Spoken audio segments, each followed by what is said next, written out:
Okay, hello and welcome to episode 11 of the Too Hard to Pass podcast. I am your co-host, 2004 Rasheed Wallace. And to my left or right, he's out here on the streets. When it's Halloween time, people come to his house and they say, "Hey, Sneaker Man, where's my kicks?" It's Jacques and Sheed. I don't think that's what people say. No, I think they just say trick or treat and they ask for candy. I think this is the wrong way to start this show, honestly. What do you mean it's the wrong way to start the show? I think it's a great way to start the show. We're recording this on Halloween night. Well, not day. We are. It's day. Halloween day. But you're giving them inaccurate information, which is concerning. At the least, at the minimment. There's a lot of things concerning about this current picture. If you guys are watching this on the video right now,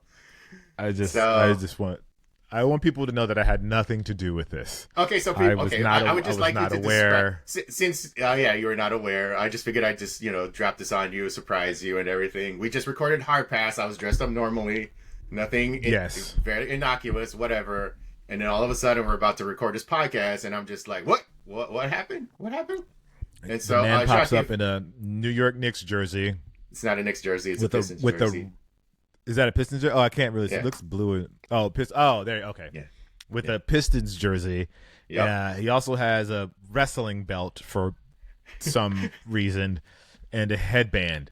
I'm not sure how those three things coalesce, but apparently in his mind, they work together. I think it perfectly does because when the Detroit Pistons won the championship all those years ago, I guess, oh my gosh, that was 20 years ago now. Oh, geez. Anyways, when they did the raising of the banners and got their rings, Rasheed Wallace gifted everybody these belts. These kinds of belts. The old school WCW big gold belt. And so I thought it'd be funny to just do it as a bit for Halloween to kind of recreate that moment. Unfortunately, I'm not wearing Air Force Ones on my feet right now, so it's not the full Sheed, but it's close enough to Sheed. How many people do you think are going to get that reference when you go out trick or treating? I figured that zero. Oh, you mean like people watching the show? I'm sure there'll be somebody who will get this, but people like when I go trick or treating with the family later tonight, none. No one's gonna get it. They're just gonna look at the belt and be like, "Oh, can I touch the belt? Can I take a picture with the belt?" That has happened before. Can I take? So this isn't the first time you've worn this costume. Oh, no. I've never worn this costume. I've never worn this outside or anything like that. But, like, when people come to the house and they see the belt, they're like, "Oh, can I, like, hold it or grab it or something like that?" They want the belt. Yeah. They want the belt. Yeah. Okay. Just because of the novelty of, like, seeing the actual, like, this kind of style belt is just one of those things, yeah. I mean, I have a small belt.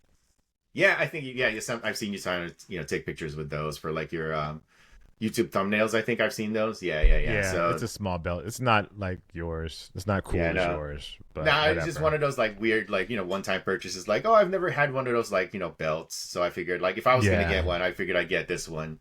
It's the old school WCW one. But anyways, I just thought I'd do this as a bit to start the show. And on to the show. Speaking of stuff that's ridiculous, Jack, should we talk about that statue? Should we talk about that that thing that happened? So, for people who don't know, Dwyane Wade, Miami Heat legend, I guess he's the first player to get a statue outside of their arena.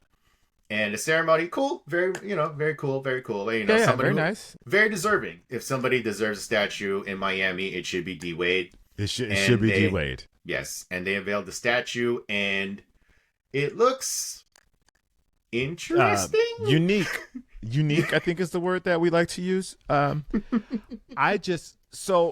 don't know enough about the craftsmanship of sculpture, right? That, like, how is this acceptable is the question I have.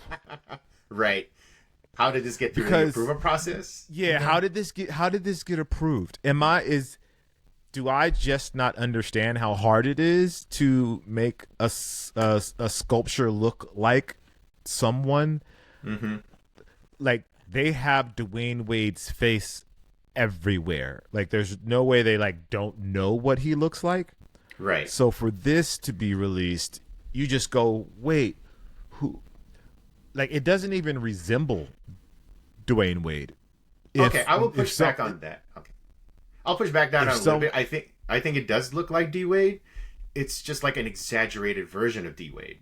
It looks like a hyper animated Fortnite. It's like if Dwayne Wade was in Fortnite and he had like an exaggerated look on his face. I think that's what it looks like. It's like, I think if you look at it, if someone were to ask you, hey, this is like a statue of like a player, an NBA player, who do you think it looks like the most? And I would say Dwayne Wade. I just think it's an exaggerated look at D Wade, but I still think it's not a great look. If that statue didn't have a Miami Heat jersey on, okay, I would wager that you would not think it was Dwayne Wade. If that statue had a Lakers jersey on, or if it had just a plain clothes on, right, you would walk past that statue and be like, oh, who is that? What civil rights leader is that? Like, that's what a civil rights leader in front of a basketball arena. But yeah, you would have no idea. Like, there's just nothing about that screams this is Dwayne Wade to me, outside of it having a jersey. Mm-hmm. Like, even, and I think he realized it too, because I posted this on social, right, when he was like, would you look at this? Who is that guy? Like, nah, you say that when you get a speech, like, oh man, who is that guy? I can't believe that's me. But I think he was like, no, really, who is that guy? Yeah, really, I don't know. I'm confused. But I mean, all that being said, congrats to D Wade. He deserves it. He's a legend in the game of basketball. He's done incredible things, and he continues to shine too. So like he didn't just like retire and just like fall off into obscurity. Like, he continues to do things and make moves and be active both politically and in the world of entertainment. So I'm happy for him that he got the statue. He very well deserved, and he's making big moves in the world, and I continue to follow his journey. But whoever made that statue, I guess I want to know, can they do better? I guess that's the question. Is it possible to do better? Well, to make it look more like the actual person? I mean, it's possible, because you see like other statues out there. I think they showed Charles Barkley's statue. It looked pretty close to Chuck. So I think it's doable. Like, you've seen other like, athletes, like, statues, and they look fairly accurate. And then you've seen some terrible ones. I think the Ronaldo one, the Cristiano Ronaldo one, is like the most infamous in terms of like bad face in comparison to like the actual person. The other problem that I think no one's pointing out, like, I don't know why people aren't pointing this out, like, the pose is kind of off to me. Like, I understand, like, they showed thought about the pose. Yeah, it's like, because when you think about Kobe's statue, right, it's like, it's an iconic moment. It's like when he scored 81 points, it's like pointing up to the sky, right? When you think about Magic's statue at Staples Center, Shaq's dunk, I'm just naming off the Laker ones. But anyways, my point is, like, D-Wade's statue is like, it's him going like, this is my house. And I'm like, that's a neat pose and everything, but translated to a statue just kind of looks odd. It almost looks like he's kind of just pointing down. Where? Down here. It's like he's pointing, and you're like, is that a appropriate gesture to be doing, D-Wade? Right? Yeah. It's like it's not the most. It is a weird pose. Yeah. Like, if I was going to do a D-Wade statue, I think the pose that I would use actually is, do you remember when he did, like, the arms stretched out after he did the alley-oop to LeBron? Yeah. I think that would actually be, like, a better pose. Or, one of, like, his dunk, like, the way that he would dunk. Like, I think that would actually go with something like that.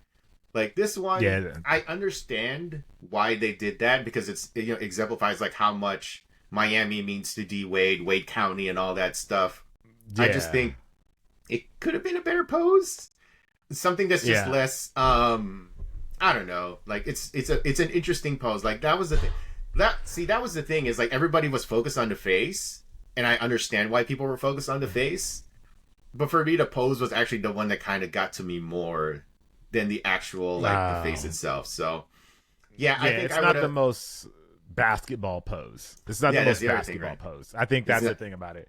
It's not. It's not a very basketball-esque pose.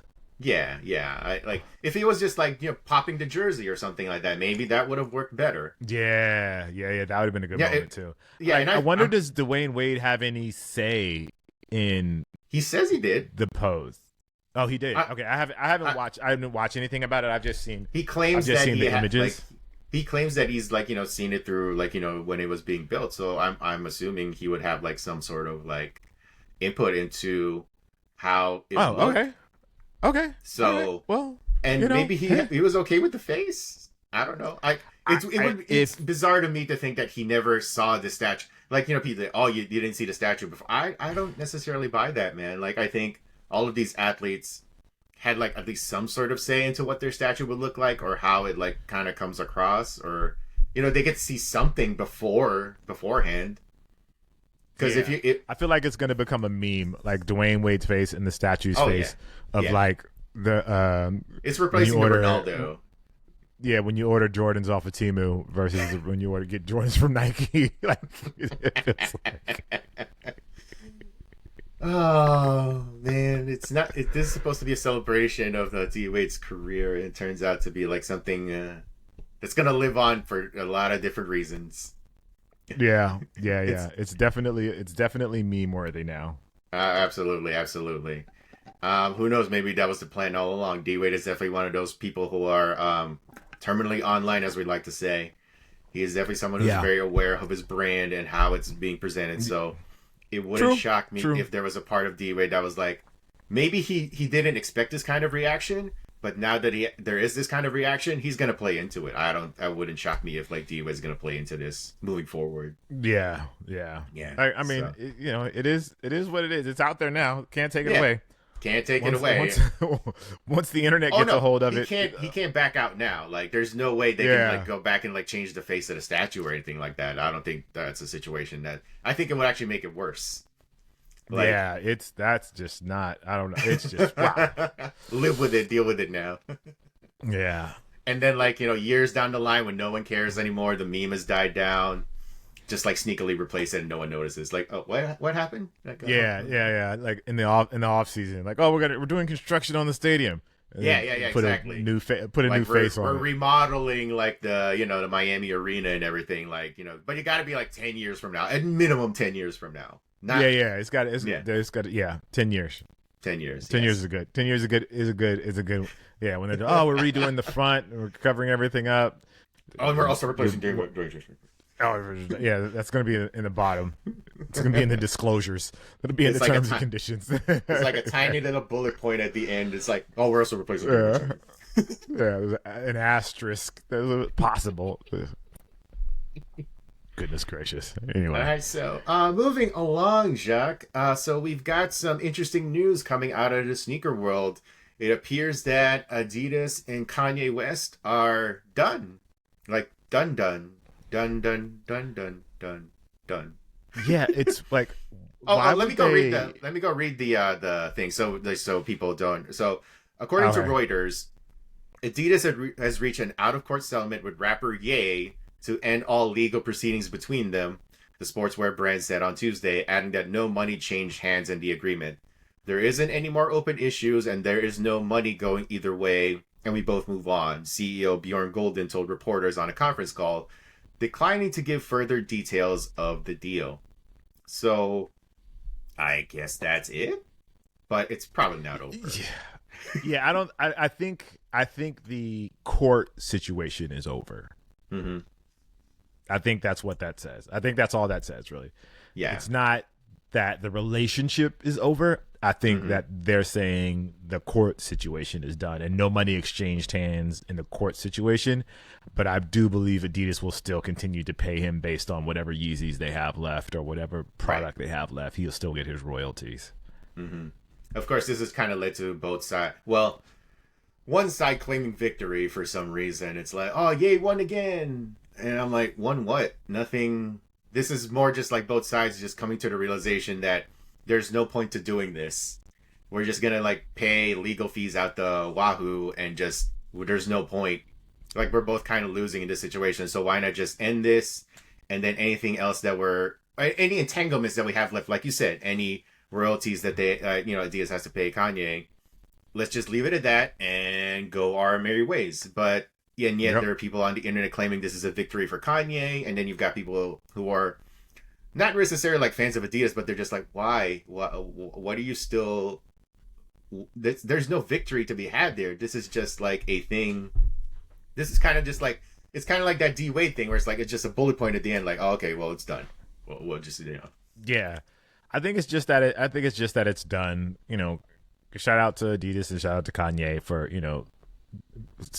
getting through this amicably and everybody going their separate ways and taking their energy wherever they need to take their energy. Hopefully, this results in better product coming from both parties in the long run to make a situation better for the consumers. At least that's the hope.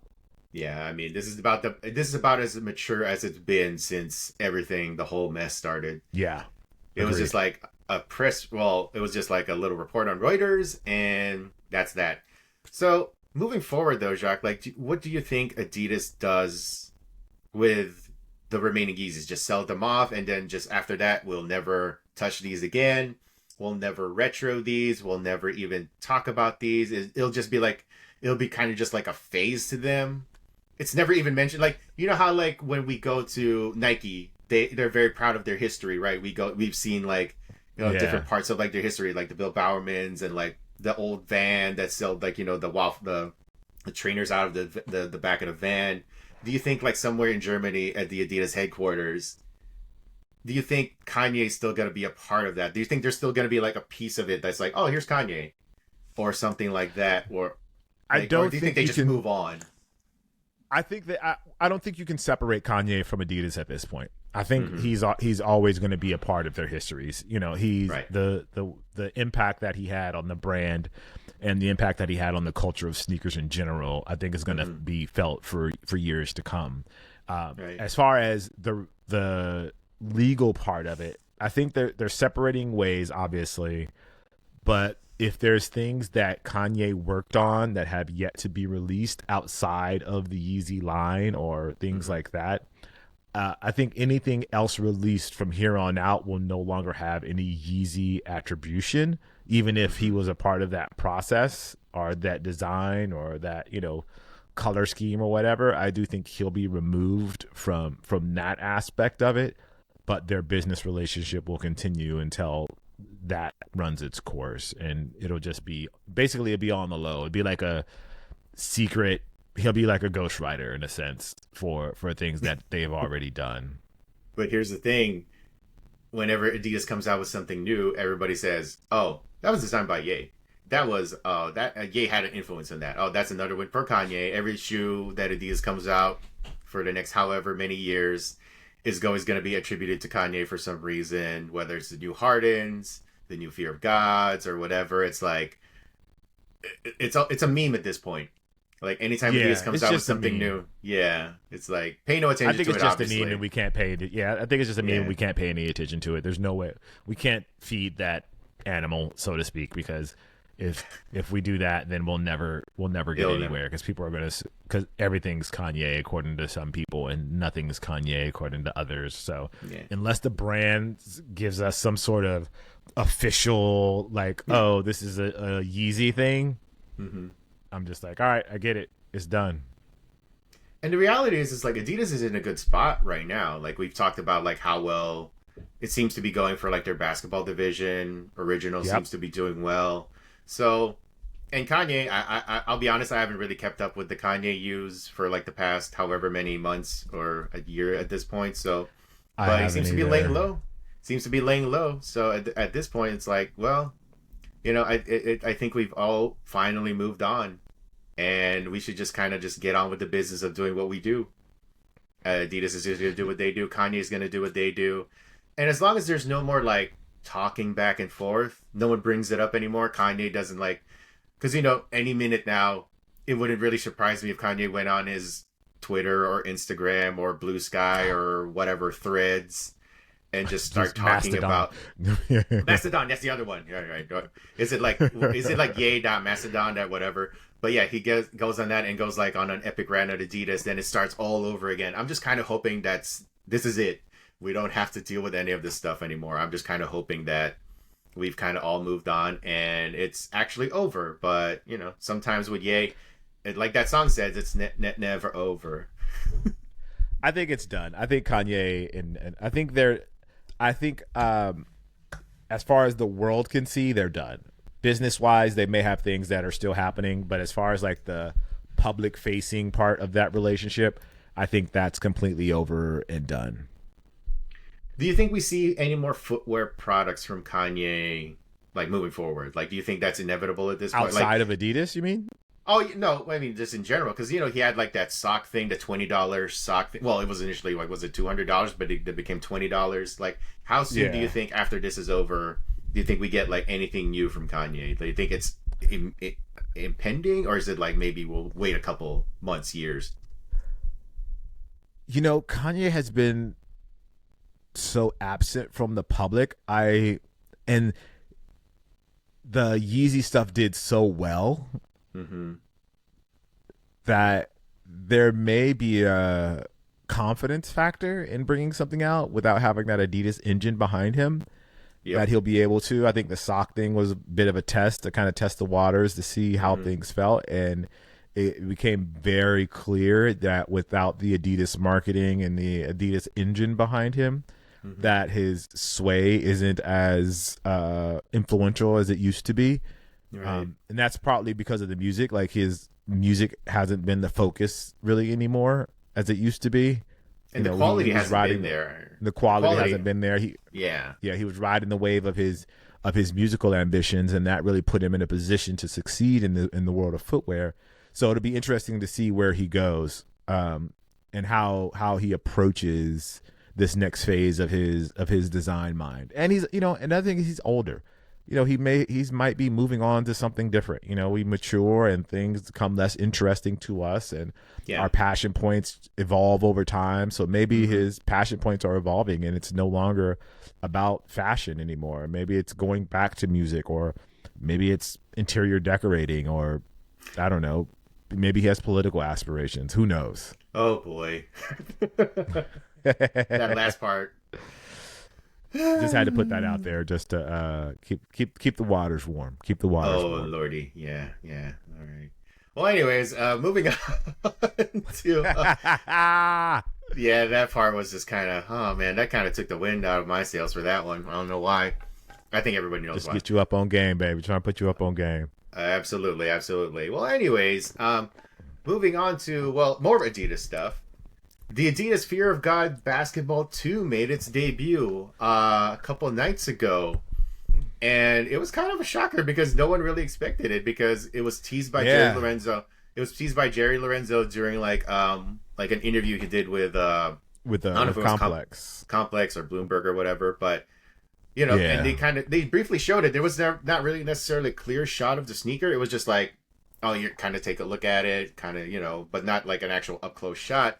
So people kind of had like idea of what it might look like, but all of a sudden we get it, and it's on the feet of Lakers guard Gabe Vincent, and now it's out there. It's the black and white pair, and I gotta say, man, like I like the way it looks. I'm kind of a fan of it. I don't know if it's gonna do. I have no idea how it will perform. It's interesting that of all of the athletes that Adidas could have, you know, selected, or Jerry could have selected, they chose somebody who, you know, whose profile is not as high as like James or Anthony Edwards, or he doesn't get the same sort of attention that, and maybe that's all part of the plan.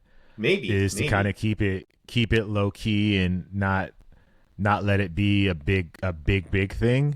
Right. And they just kind of find the people that they think that it works best with, and keeps the energy low, and just gets people talking about it, just to kind of test the waters, almost like, here, let's see what people say about this kind of thing. Instead of like making a big splashy thing about it, and get people like either immediately praising it or trashing it. It's like a soft launch.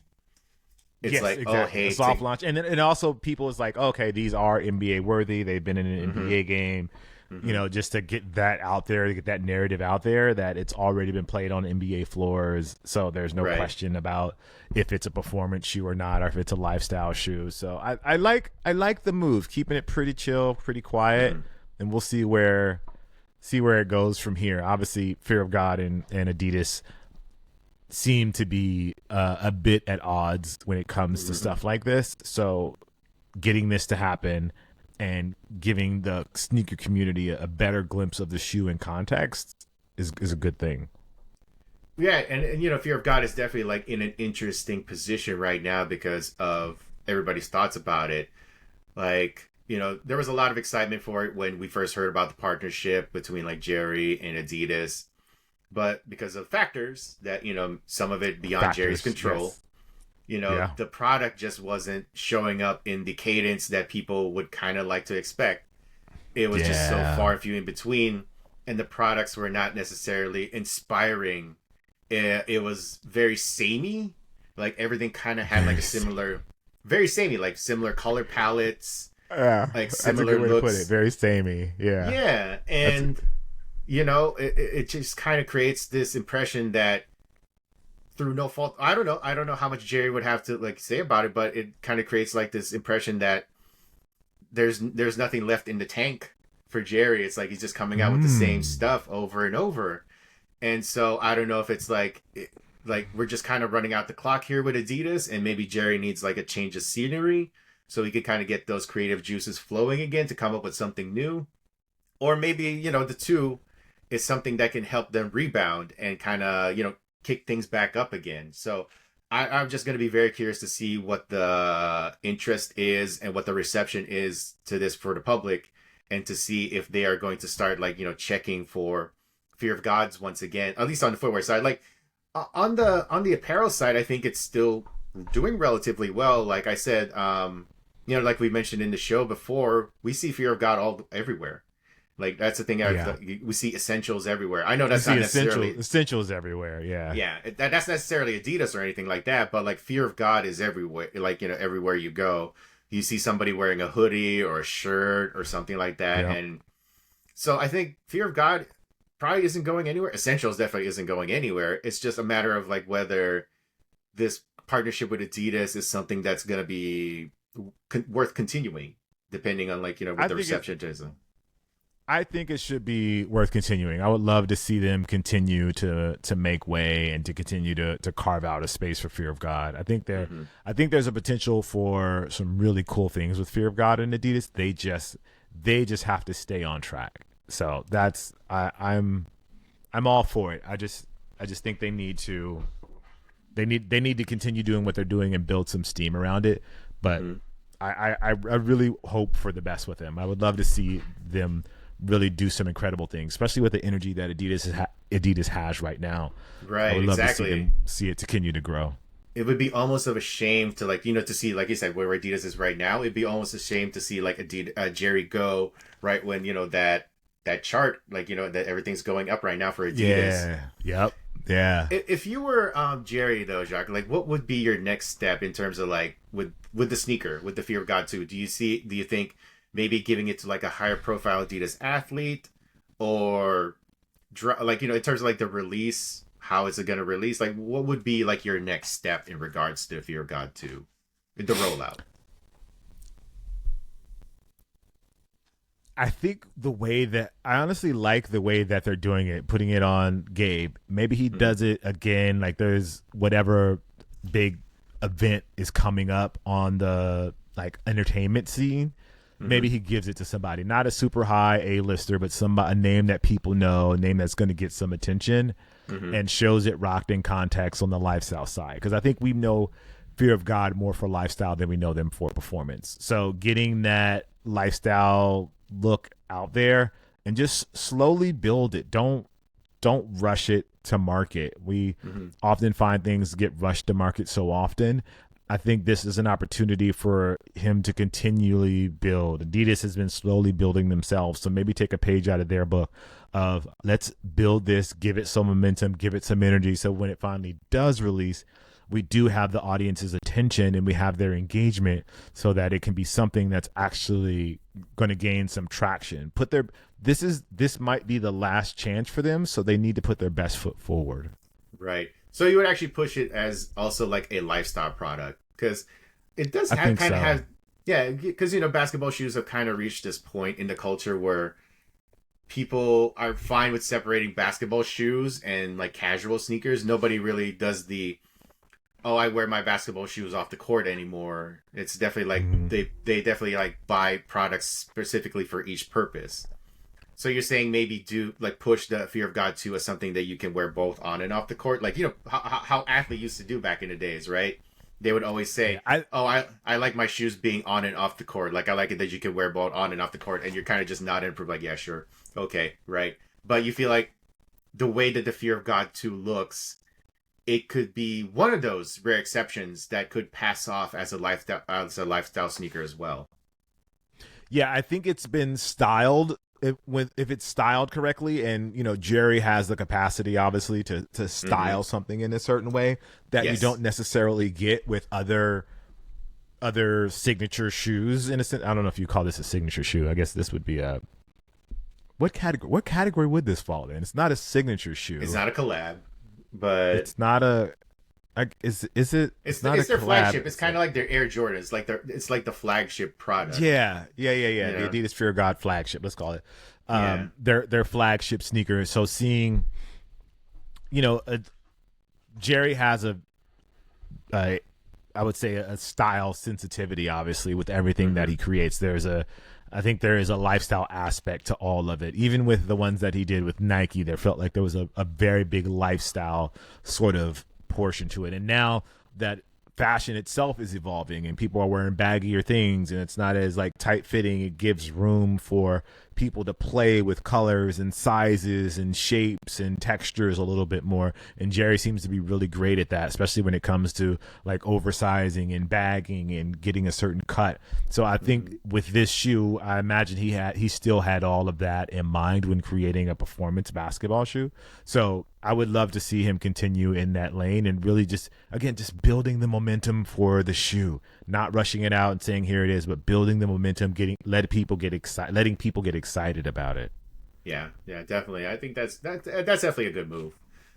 Just to try to get people back on board, because they have a lot to there's a lot of things they could do to kind of catch up, and I think people are willing to give Jerry that chance. I think people are going to give him that grace. They'll give him that grace for sure. I think so. Yeah, definitely.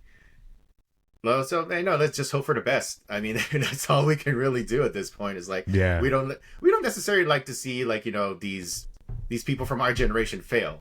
This is definitely not one of those things. We don't like to see anybody fail. We don't like to see anybody fail.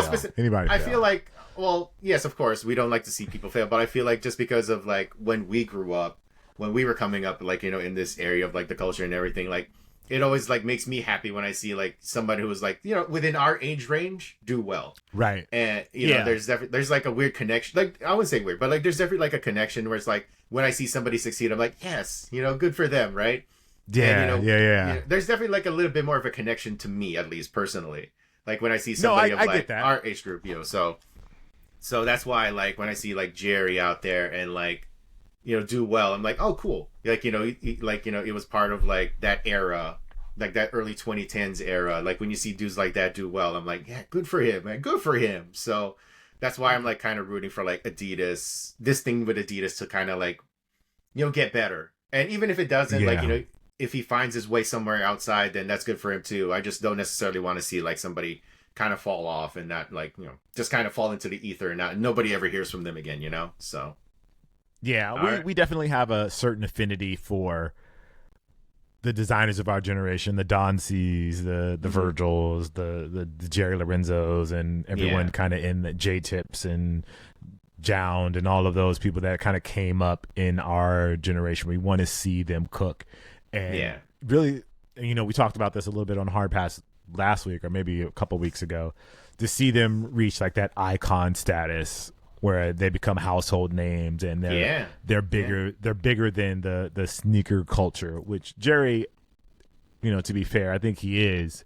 Kind of is at this point, a little bit, yeah. He kind of is, but there's still a lot of room for him to grow in that space, and I think that's what we're looking for, to see that void get filled by someone that feels like they come from our community and comes from our generation. Right.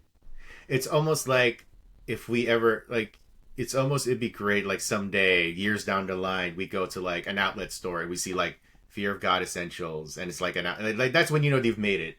It's like when you're at the outlet store, you have like your main stores like at the malls or like your regular shops and everything, but like that's when you made it, when you have an outlet shop. You're big enough. Yes. You're a big enough brand that you're like a Ralph Lauren or something like that, or a Gap or like a whatever, where you've reached that point where you're like, oh, I can have an outlet shop. I can have an outlet store. And that's not the main store. That's like just one of the things. So I feel like that's the way it'd be great to trying to get to that point. It'd be great. Yeah, I agree with that. That's a good move. Yeah. Get big enough that you need an outlet store. That's the goal. Exactly. All right, so moving on, Jacques, to our next topic. The Air Jordan 1 bread is coming back, reportedly. Next year, allegedly, 2025. I guess it's the 40th anniversary of the Air Jordan 1. Let's not talk about why it's turning 40. But anyways, part of the rollout is allegedly like the Air Jordan 1 bread is going to come back. The band colorway, the black and red. Everybody has like their particular nickname for it, but it's going to be in the original OG cut. It's not like just the Air Jordan 1 high that had the Jumpman on the back. It's not the retro high OG that just had Nike Air and everyone freaked out over it. Nah, this is going to be like the high 85 with the original cut. And it's set to return for All-Star Weekend, apparently. Nice. So that's cool, great, right? Which is great. Which is great, right? Great. Like, let's celebrate the Air Jordan 1 again, because, we we haven't done that for the past decade or so. But the thing that kind of got me going and was just really shocked by it is that it's going to be priced at $250. What? What are we doing? Why? What? I can't with this, man. Like $250 for ones? For ones. What are we doing here, man? Like, is it premium leather? Is it gonna have like anything about it that's gonna make us justify the price? Is it gonna have like a special aluminum case or something? Is it gonna have something that celebrates? Is there anything about it that's special? Is it like if you open it, like did Jordan sign your shoe or something? Because $250 for a pair of ones is obnoxious. It is. It's basically saying it's like Nike is almost daring its audience, its consumers, to be like, hey, you like the bread ones. We know you like the bread ones, and we are going to bring them back the way that you remember them, the way that it's supposed to look like, the way that it should be. But we're going to make you pay $250 for it. But you get to have the thing that you want. It's on you now. Yes. So it feels like a dare. It almost feels like a dare by Nike. A dare. Now, wow. The question is like, are people going to bite? I think the answer is yes, but yeah, I mean the answer is definitely yes. People are going to buy it. People are going to buy them, whether whatever, regardless of the pricing. But I guess the thing that when I think about this, there's a couple of things, honestly. First one is I'm not sure, because of my exposure to the Air Jordan 1 high that we know today, how much I want a new pair that looks like the OG pairs. Okay. Like, I know that's been a thing for like the last couple of years. Like, oh, it's closer to the original. But I think we've gotten so used to the way that the Air Jordan 1s look now that it almost looks weird new, if that makes sense. Okay. If it was old or beat up, I think you go, oh, okay. Yeah. That makes sense. I can rock those. But wearing one that's new that looks like the old beat up pairs. Mm-hmm. I don't know if I'm buying it. Maybe I've just got to see it in person, but I don't know if I'm buying it. I'm buying it as in I believe in it, I guess. I'll probably buy it just because of what I do. But right. I just don't.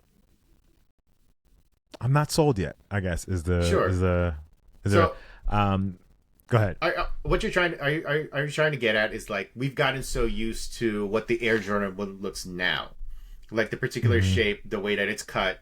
We're so used to it now that the high 85 is going to look weird to people nowadays, or to you, just to you in general. Do you think we've got to used to like how it's looked? Yeah. Yeah, I think to me it's going to look weird new. Unscathed. You know what I mean? Right. Not deteriorating and rotting. Like that is like, okay, that's what I expect a deteriorating and rotting Air Jordan 1 to look like. Yes. Oh, but okay, I see. A new pair, I think I want it to look like one of those that's right there behind me. Right. So it'll be interesting to see it in person. And then the second thing, the price point is, for lack of a better word, outrageous. Yeah. If they're going to price it at $250, I really do hope that there is something special that Jordan Brand is doing to the shoe, and they're not just giving people a box and the shoe. Like this at $250 is a reimagined Jordan 1 with these better materials and all these things, not just one that's accurate, that's period accurate. You know what I mean? I need something special for $250, like a wooden box or something very special to hold, that can hold the audience, that the consumers, that's a value for the consumer's dollar, and not just a nostalgia play. Because that would be a little disappointing, especially going to that price. And maybe this is just them testing the waters to see how people would respond. Like, oh, it was never going to be $250 anyway. It was only going to be $160 originally. I don't know what people are talking about. It's not going to be $160. We'll see. You know that. Yeah. It's not going to be $160. I'm saying maybe $190, but it's just got to be. It's got to be incredible at a $250 price point. Yeah. And I don't know if that's a value proposition against Nike or against Jordan because of how things are priced currently, or if it's a sign of the times and the frustration and that people are giving up on Jordan retros, or if it's something else entirely. But $250 seems very expensive, especially if there are no bells and whistles that accompany it that make it better than what I can get from a Travis Scott Jordan 1. Sure.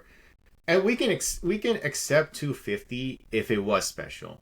If we knew that it's the 40th anniversary, Jordan Brand's going to do something special with these sneakers. Maybe it comes with like a hoodie or like a t-shirt or like something that makes us feel like we did like we were really young in 1985, but like the special feeling of like holding this special pair of Jordan 1s, because this is the one that has the history. This is the banned Jordan 1s.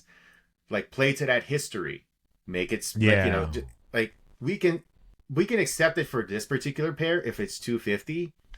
I don't know if we could accept it if it's like the Royals or even the Chicagos or even like that. I think people can make and I hate that it almost seems like we're kind of making an excuse at this point. We're trying to make it justify it in our heads. Yeah. It's like we're the ones making the mental gymnastics to justify this in our heads when it shouldn't be our job to do this.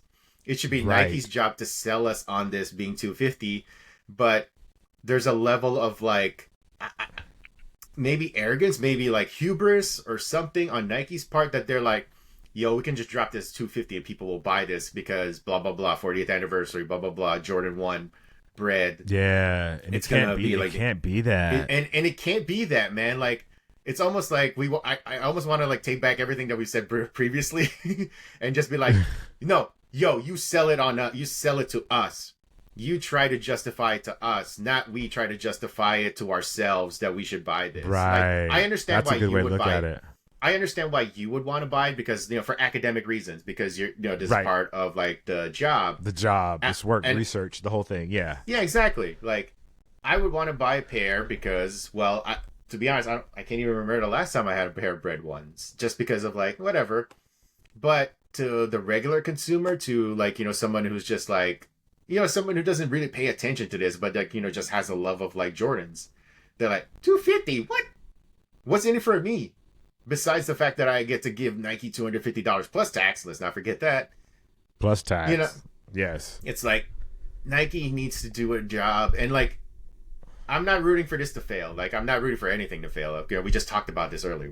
I'm not necessarily rooting for anything to fail, but if this sits, maybe this is the thing that finally convinces Nike they need to get their act together. Like maybe 250, maybe pricing this at 250, and people just being like, "Now we're done. You can't keep doing this to us." Because that's like 275 with tax. Yeah. And then there's the people who are like paying for shipping for it. I mean, if they buy it online, it's like, that's another between what $6 and it's basically $6 and $20. Yeah. Wow. It's basically whatever. I'm assuming the new Nintendo Switch is going to be priced at $300. So, it's like, what are we doing here, man? Like, at least the Nintendo Switch is something brand new and like exciting. This is just like rekindling like our basically for the nostalgia freaks. Yeah. It's like they have to include something different, because like even when you think about like movies, when they re-release movies after time, years after years, they start throwing in other shit because they know like, oh, you've already seen this movie. So they're like, this time we're going to give you the director's. Yeah, we're going to give it in 3D. We're going to give you the director's cut. We have this replica of the alien from the movie that's going to be included with the box set. Like that way they can charge you more, because otherwise, it just the value diminishes over time because you've seen it so many times. And now we've seen the Bread Air Jordan 1 so many times, especially in this current climate, that the value of it has diminished. And this time they're like, oh, hey, this time we're going to do it in the true 3x2 format. Like, that's cool, but we're so used to 16x9 now that 3x2 doesn't hold the same weight that it used to.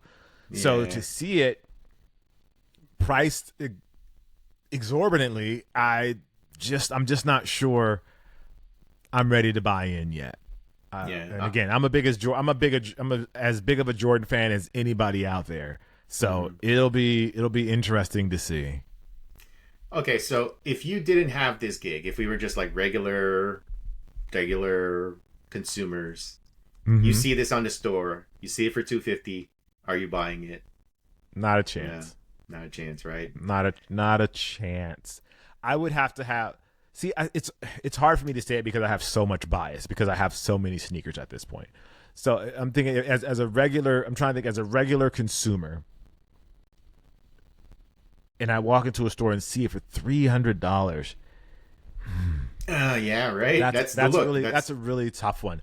It's a really tough one. It's a really tough one to answer. But I'm gonna lean towards no. And why get these? Why not just get a regular pair? Exactly. That is more in line with current trends and the way people see the Jordan 1 versus getting something that's styled old but looks new. Right. So what you're saying is like if you saw these for $250 and you saw I don't know what imaginary sneaker store you would ever walk to where you would see like these two lined up. But if you saw the Retro High OG, the one that we've kind of gotten familiar with, the look, the shape, the feel. And I think, what was it priced? Like the last time the Bread ones came out like that way, was it like 160, one whatever? Let's just say 160. Something crazy. Let's say 160. Like it's lined up and you see that 160 and you see this high 85 for 250. I think most people would just go with the 160, right? They would just be like, that's close enough. That's the one I'm that's the one I'm familiar with. That's the one I've known for X money for the past decade. So why not just go with that? I think people will go. I think people will go with that. But again, we have to see it. Maybe the quality, material, and craftsmanship is out of this world, and because we haven't had them in our hands, we don't really know. So I'll reserve my full judgment for that. But my preliminary judgment is, I think it's priced too high, and it's almost too late. Right. I mean, it's the nature of the beast. It's like they had to wait until the 40th anniversary. But what if I sold you on these bread ones, Jacques, with an NFT? What if it came with like a dot swoosh? No. That doesn't matter. To me, that doesn't matter to me. I'm terminally online, but not in that way. You're not gonna go for the NFT. Well, it's a digital card, Jacques. It's a thing you can like look at your phone, and it just kind of you can flip it around and all that stuff. I think that there is an audience for that. I'm just not that audience. I'm not that audience. I'd rather have that the physical product. in person, the physical product, something that I can put like again, I have a bias as a creator, so I think of it through a different lens, right? But I don't, I don't. The NFT portion just doesn't add value for me.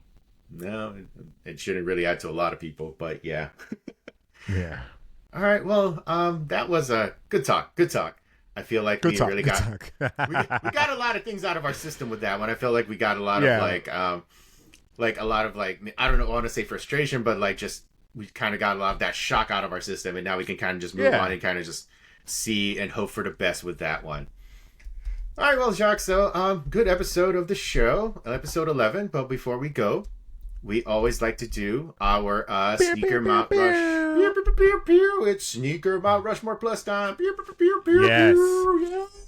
I'm gonna put this down now because I'm gonna start typing on the computer. So anyway, Jacques, so we're doing Sneaker Mount Rushmore plus, but we're gonna do it a little different this time because we want to pay our respects to a legend, DJ Clark Kent. He passed away last week. He's a true icon, a legend in two games, hip hop and sneaker culture. So, well, he doesn't like to say sneaker culture. He likes to say sneaker community. Shout out to Brendan Dunn. I didn't know about that until I saw like his write up about it. So I like that. In honor of Kent, I think we should do like a Mount Rushmore of his various collaborations through the years. Okay. And it's not us competing with each other. I think we should just like pick like our 5 that I think would kind of be worthy of a Rushmore for Kent. Did you ever actually get a chance to meet Kent? Yeah, I've met him on a couple of occasions, and we've had a chance to we've talked briefly, nothing in depth, but he knew who I was. I obviously knew who he was, and we talked when we saw each other and said hello. Said the niceties and all of those things. So, definitely felt it when I heard that he passed, especially with him being so young. So that's always it's always tough. Yeah, totally. I've never really had a chance to really talk to him. It's more just like a hello at an event in New York and stuff like that. So never had a chance to really meet him. But, I always knew that he was somebody who was celebrated and people had a lot of respect for him. So, it was definitely a bummer. It's a shame. I mean, it's a shame whenever someone passes. Right. But for sure. It's, it's definitely like a tough time for the sneaker community and everything. So, this is kind of like our small way of paying tribute to him. To kind of like highlight some of the great work that he's done with the brands and just on his own really through the years. So he's been making moves. He's been making moves. So I think it would be a shame, like I think it'd be really cool if we could add like one of his various collaborations with Nike on that Rushmore, like the 112. And there were a lot of them. I just wonder which one you would go with. To put on a Rushmore of like Clark Kent's like various collabs. I feel like the primitive one is a big one. The Dunk Low primitive 112. I think I don't know what year it was from. Was it the SB Dunk? Yeah, SB Dunk Low primitive one. Yeah, that was a big one. I feel like. Yeah. So let's go with that one for the from the 112 because there's so many. There's like a LeBron and Air Max 1. Kind of want to go with the LeBron. The LeBron. I forgot about the LeBron. I think the LeBron is actually pretty good for that. The 7. Yes, that's a good one. Yeah, I would take that one. Yeah, for the Rushmore. So let's go with that one. I mean, maybe we hang on to the Dunk if for like a wild card later on. So Yeah. yeah. And then I know he did a. I think him and Russ did like a quick strike thing with Adidas a few years, like years ago. Yeah. There was a was it Adidas or was it Reebok? I think it was okay. I'm looking it up right. Yes. So it's Adidas. It was an Adidas Okay. Originals. I think it was like a Stan Smith and a Superstar. So I think out of respect to like Kent and Russ, like we could just put both. Yeah. Both of them. I like actually like both of these. These look Yeah. really nice. These look great. Yeah. It was the And pro then model and the superstar. pro model. Yeah, the Pro model and a pro Superstar. model Oh, and the okay. superstar. Yeah. Okay. Yeah. So I think that's a good inclusion. There was also a K Swiss. He actually did a thing with K Swiss for Black History Month. I'm not sure what year it was, but he did one. I think it was 2019. Yeah. So it's like man was cooking. My man was cooking. yeah, man, like, and we don't really think about K Swiss in we don't talk about it much or anything, but like when you see something like that and that Kent had a role in it, it's like, oh, that's pretty cool. Yeah. So He's always had like the mystery kind of impact on the world of sneakers. yeah, I mean, he kind of moves like not like in the spotlight. He kind of like moves outside of it, and and then you just find out later on that he actually like had a hand in it or something like that. And to be quite honest, when I was looking up a lot of things, I was like, oh, I didn't know he produced like I didn't know he produced Sky's the Limit. I had no idea. Yeah. I was actually surprised by that. I was like, oh wow, that's pretty cool. But yeah, so I think we could. He also had a. I remember back in the day, he had a. What is it? He had a Prokeds collab. Prokeds. Oh, I didn't know that. Yeah, he did something with Prokeds way back in the day. And then the other one that I remember, he did, he did a shoe with the mattress company, Serta. Really? Yeah, he did a Serta Mattress. collab. I have a pair in my storage unit. Oh, I see it right now. It's the DJ Clark Serta IC1 sneak. You know what? Yes. These look pretty neat, man. Like, I don't know if you're looking at it right now, but I'm about to pull it up right now. I kind of like the way these look. You know what? I think we should put this on our Rushmore, man. Like, there it is. There it is. Oh man, I am actually pretty impressed with the way these look. So was this like a one-off? Did they actually release this, or was this just like a special? I don't know if it released. I think it released. Yeah, it released. Yeah, it released at iComfortshoe.com. Really? Oh, Back wow. in whatever year this was. Is it still available on iComfortShoe? Hold on. 2019. It says 2019, but it's a nice casual sneaker. Yeah. It's definitely one of those like everyday kind of wear kind of sneakers. I'm actually kind of impressed, like, but with the look of these. No, great Yeah, great you work. can't buy them anymore. iComfortshoe.com no longer exists, but but you still have your pair, so that's cool. Back then, I have a pair somewhere in here. Yeah, but that's cool. I don't know. Hey, I mean, you have something that's cool. But yeah, so I think that's a good one. I think maybe one that we could also put on there was what was the one that he created like an Air Force One for like a pizza? For like a pizza place. Scars. I know Pizza? he had a.